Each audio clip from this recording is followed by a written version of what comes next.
नमस्कार श्रोता बंधु मु लेखक श्री ज्योतिरंजन साहू आपण मानक पई आनिछि गोटे नियारा प्रेम कहानीटीर ना तुम अपेक्षा रे।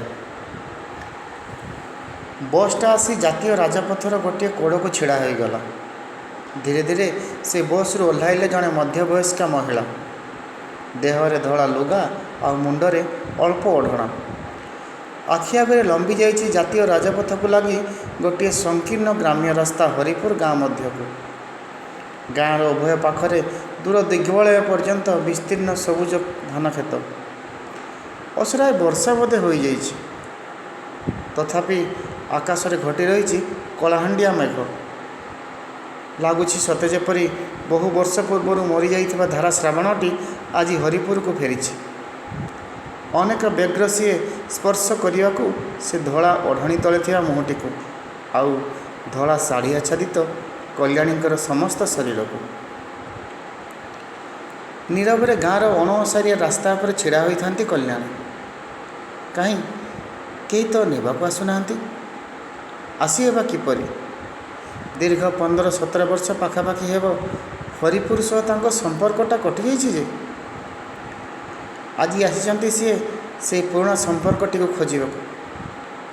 दीर्घ निश्वासटी छाड़ी आकाश को चाहिए कल्याणी।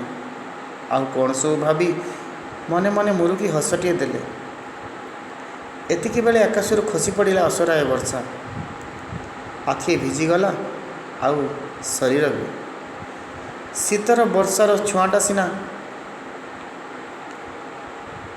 शीतल वर्षार छुआटा किंतु आज कहीं खूब निजर निजर लगुला कल्याणी को। वर्षा भिजा मुहटी गाल और ओठ दे आखिरू कई बुंदा अश्रु झरी पड़ुछि ताहा जना पड़ुना। किंतु नाली पड़ जाइथिबा आखि जोड़िए कही देउथाई हृदयर वेदना। धीरे धीरे आग को पाद बढ़ाइले कल्याणी। जाऊ जाऊ अटकी गले रास्ता कड़र से पुराना बौल गछ मूल। आस्ते आस्ते बौल गछर देहटारे हाथ रखी अनुभव करने को चेष्टा कले 17 वर्ष पुराना स्पर्शर अनुभूति।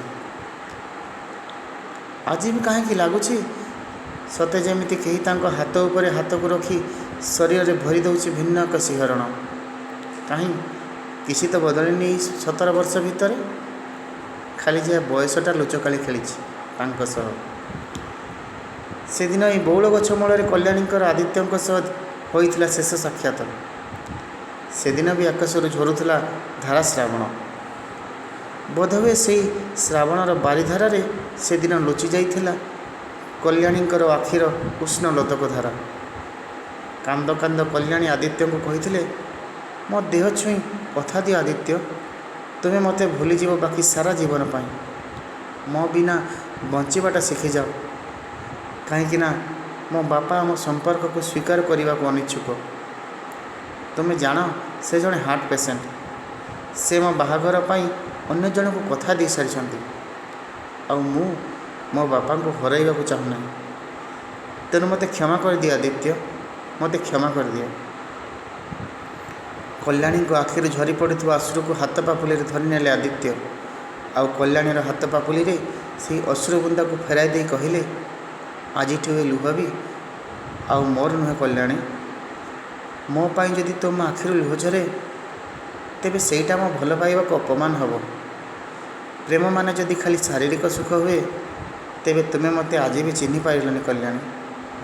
ए देहटा सीना देहटा जदि प्रेमर संज्ञा हुंता ताहले बोध हुए कृष्ण बिना राधा प्रेमटा बाटबणा हो जाता। जदि हृदयर शेष स्पंदनटा स्पंदित होगा आगरू थरुटे तुम ना मन पड़ जाए। जदि इतिहास होगापर केबे तुम्हें मनरे मो पाई मो नार पृष्ठाटे खोली जाए तेबे मो पाई सेटा ही हेब प्रेम। आउ निजको संभाली रखिपारे कल्याणी। खूब जोर भिड़ी धरले आदित्य को। आदित्य कहले तुमर ये स्मृति को नहीं ए आदित्य बंचीज तार बाकी जीवन। एतिकी बेले आकाशटा ता छाती जाकी रखि समस्त जलबिंदु को बरसाई देला हरिपुर गाँव पर। से वर्षार भिजी भिजी आदित्यों पाखर सबुदिन विदाय नहीं निज साइकेल रे आग को मड़ी जाऊे कल्याणी। ସେଇ ବର୍ଷାରେ ବାରି ହେଉନଥାଏ କଲ୍ୟାଣୀଙ୍କ ଆଖିରୁ ଝରି ଚାଲିଥିବା ଉଷ୍ଣ ଜଳବିନ୍ଦୁ ଗୁଡ଼ିକୁ। ଏହାପରେ ହରିପୁରରୁ ମୁହଁ ଫେରାଇ କଲ୍ୟାଣୀ ସେଇ ଯାଇଥିଲେ ଯେ ଯାଇଥିଲେ। ଏହାରି ଭିତରେ ବିତି ଯାଇଛି 17 ବର୍ଷ। ଆଜି ବି ସେଇ ବଉଳ ଗଛଟା ଛିଡ଼ା ହୋଇ ରହିଛି କଲ୍ୟାଣୀ ଆଉ ଆଦିତ୍ୟଙ୍କର ସେଇ ଶେଷ ସାକ୍ଷାତର ମୁକସାକ୍ଷୀ ହୋଇ। ସେଇ ବଉଳ ଗଛ ତଳୁ କିଛି ସ୍ମୃତିକୁ ଗୋଟାଇ ଆଣିଲେ କଲ୍ୟାଣୀ, ଆଉ ଏକା ଏକା ପାଦ ବଢ଼ାଇଲେ ଗାଁ ରାସ୍ତାରେ ଆଗକୁ ଆଗକୁ। ଏହା ଭିତରେ ସେ ଗାଁ ପାଖାପାଖି ପହଞ୍ଚି ଯାଇଥିଲେ। ହଠାତ୍ ପଛରୁ କେହି ଜଣେ ସାଇକେଲ ଘଣ୍ଟିଟା ବଜାଇ ଦେଲା। ଟ୍ରିଙ୍ଗ ଟ୍ରିଙ୍ଗ। ବୁଲି ପଡ଼ି ଦେଖିଲେ ନିଧି ଅଙ୍କଲ। କଲ୍ୟାଣୀକୁ ଦେଖୁ ଦେଖୁ ତୁରନ୍ତ ଚିହ୍ନି ପକାଇଲେ ନିଧି ଅଙ୍କଲ। ଆଖିରୁ ଝରି ପଡ଼ିଲା ଆନନ୍ଦର ଅଶ୍ରୁ। କଲ୍ୟାଣୀ କାନ୍ଦ କାନ୍ଦ ସ୍ୱରରେ କହିଲେ, ଅଙ୍କଲ, ବୁଢ଼ା ହୋଇଗଲଣି, ଆଉ କେହି ପଟିବେନି।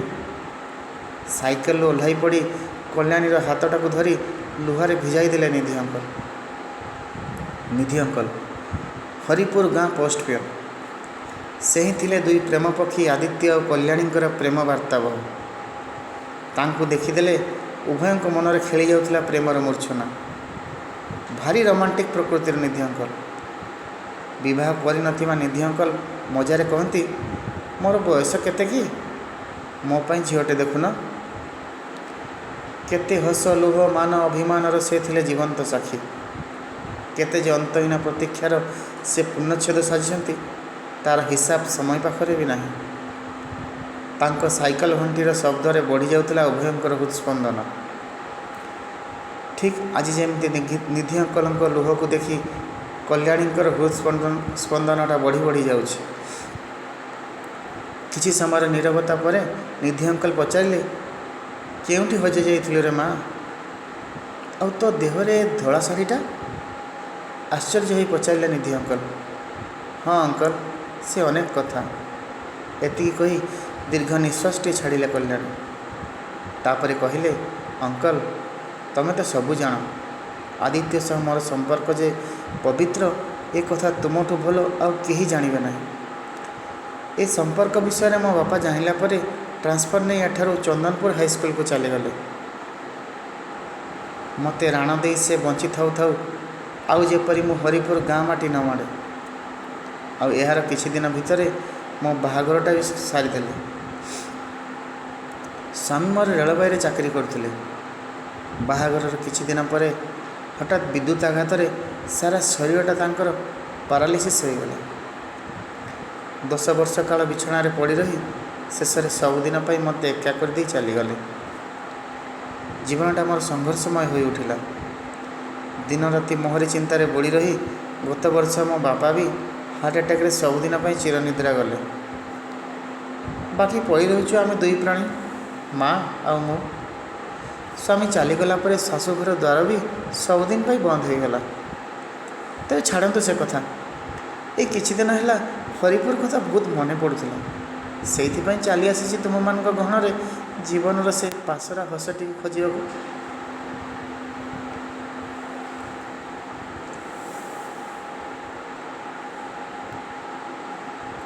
ଆଚ୍ଛା ନିଧି ଅଙ୍କଲ, ଆଦିତ୍ୟ କେମିତି ଅଛି? ତା'ର ପିଲା ସବୁ କେତେ ବଡ଼ ହୋଇଗଲେଣି? ମୁଁ ଲକ୍ଷ୍ମୀ ମାଉସୀ ଘରକୁ ଯାଉଛି।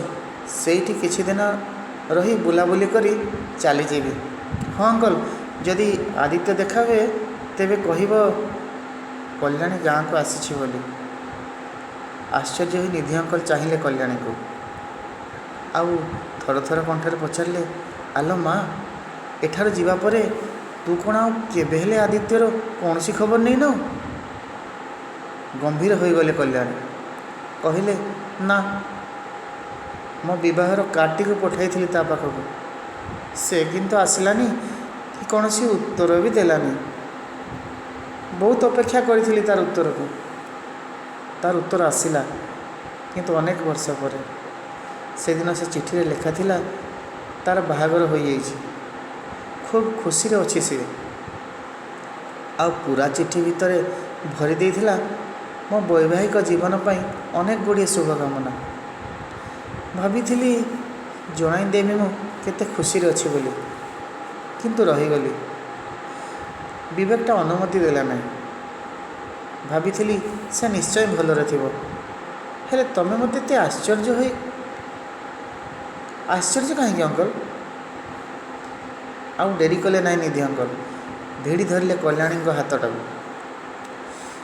କିଛି ବୁଝିବା ପୂର୍ବରୁ ଟାଣି ନେଲେ ନିଜ ଘର ଭିତରକୁ। କବାଟରେ ସିକ୍ୟୁରିଟା ଦେଇ ଘର ଭିତରେ ନିଜେ ନିଜେ ଖୁବ୍ କାନ୍ଦିଲେ। କିଛି ବୁଝିପାରିଲେ ନାହିଁ କଲ୍ୟାଣୀ କ'ଣ ସବୁ ଘଟିଯାଉଛି।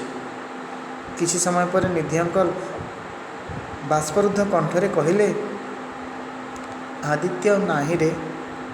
ମାନେ? ଆଶ୍ଚର୍ଯ୍ୟ ହୋଇ ପଚାରିଲେ କଲ୍ୟାଣୀ। ମାନେ ତ ଆଦିତ୍ୟ 6 ବର୍ଷ ପୂର୍ବରୁ ମରିସାରିଛି। ଆଉ ମରିବା ଆଗରୁ ତୋ ପାଇଁ ପାର୍ସଲଟେ ଛାଡ଼ି ଦେଇଯାଇଛି। କହିଛି ଯେଉଁଦିନ ମୋ କଲ୍ୟାଣୀ ହରିପୁର ଆସିବ ସେହିଦିନ ଏ ପାର୍ସଲଟା ତାକୁ ଦେଇଦେବ। ସେହିଦିନଠାରୁ ବହୁତ ଯତ୍ନରେ ଏଇଟାକୁ ସାଇତି ରଖିଛି ରେ। ଏତିକି କହି ନିଧି ଅଙ୍କଲ ପାର୍ସଲଟାକୁ ବଢ଼ାଇ ଦେଲେ କଲ୍ୟାଣୀଙ୍କ ହାତକୁ। ସ୍ଥାଣୁ ପାଲଟିଗଲେ କଲ୍ୟାଣୀ କଥା ଦେଖି। ଆଖିରେ ଖେଳିଗଲା ଲୁହର ବନ୍ୟା। ଲୁହ ଭିଜା ହାତରେ ଖୋଲିଲେ ପାର୍ସଲଟିକୁ। ଦେଖିଲେ ଉପରେ ଅଛି ଗୋଟିଏ ଚିଠି, ଆଉ ତା ତଳେ ଗୋଟିଏ ଶୁଖିଲା ଗୋଲାପ। ସେହି ଚିଠିରେ ଲେଖାଥିଲା, କଲ୍ୟାଣୀ, ପ୍ରିୟତମା କି ଜୀବନସାଥୀ ତ ଲେଖିପାରିବିନି, କାହିଁକିନା ସେ ଅଧିକାର ଟିକକ ଅନେକ ଦିନ ଆଗରୁ ତୁମେ ମୋ ଠାରୁ ଛଡ଼ାଇ ନେଇଛ। କିନ୍ତୁ ମୁଁ ନିଜକୁ ଆଉ କାହାରି ପ୍ରିୟତମା ହେବାର ଯୋଗ୍ୟ ଭାବିଲି ନାହିଁ। ମୋତେ କ୍ଷମା କରିଦେବ କଲ୍ୟାଣୀ। ମୋ ବିବାହ କଥାଟି ସମ୍ପୂର୍ଣ୍ଣ ମିଥ୍ୟା। ଦେଖ, ତୁମେ ଗଲା ପରେ ଭଗବାନ ବି ଇଚ୍ଛା କଲେ ନାହିଁ ମୁଁ ଆଉ ବଞ୍ଚି ରହେ। ସେଇଥିପାଇଁ ତ ଏ ଦୁରାରୋଗ୍ୟ ରୋଗଟା ମୋତେ ଦେଇଦେଲେ। ମୋତେ ବ୍ଲଡ଼ କ୍ୟାନ୍ସର। ମୋ ପାଖରେ ସମୟ ବି ବହୁତ କମ୍। ଅନେକ କିଛି କରିବାର ଥିଲା, ସବୁ ଅଧା ହୋଇ ରହିଗଲା। କଲ୍ୟାଣୀ, ଯଦି କେବେ ଚିଠିଟି ପଢ଼ ତେବେ ମୋ ପାଇଁ ଏତିକି କାମ କରିଦେବ ଯେ ତମେ ସେଦିନ ସେ ବଉଳ ମୂଳରେ ଦେଇଥିବା ଶେଷ ଗୋଲାପଟା ନିଜ ହାତରେ ନେଇ ମୋ ସମାଧି ଉପରେ ରଖିଦେଇ ଆସିବ। ତୁମେ ଆସିବା ପର୍ଯ୍ୟନ୍ତ ମୁଁ ତୁମକୁ ସେଇଠି ଅପେକ୍ଷା କରିଥିବି। ତମେ ଆସିବ ନା କଲ୍ୟାଣୀ? ତୁମ ଅପେକ୍ଷାରେ, ଆଦିତ୍ୟ। ଆଉ ତାପରେ କଲ୍ୟାଣୀଙ୍କ ଅବସ୍ଥାଟା ଲେଖିବାକୁ ମନା କରୁଛି ମୋ ହୃଦୟ। ତାକୁ ବର୍ଣ୍ଣନା କରିବାକୁ ବୋଧହୁଏ ମୋ ଶବ୍ଦକୋଷ ଅସମର୍ଥ। ତେବେ ହଁ, ଅନେକ ସମୟ ପରେ କଲ୍ୟାଣୀ କେବଳ ଏତିକି କହିପାରିଲେ, ନିଧି ଅଙ୍କଲ, ଆଦିତ୍ୟଙ୍କ ସମାଧିଟା କେଉଁଠି? ଧନ୍ୟବାଦ।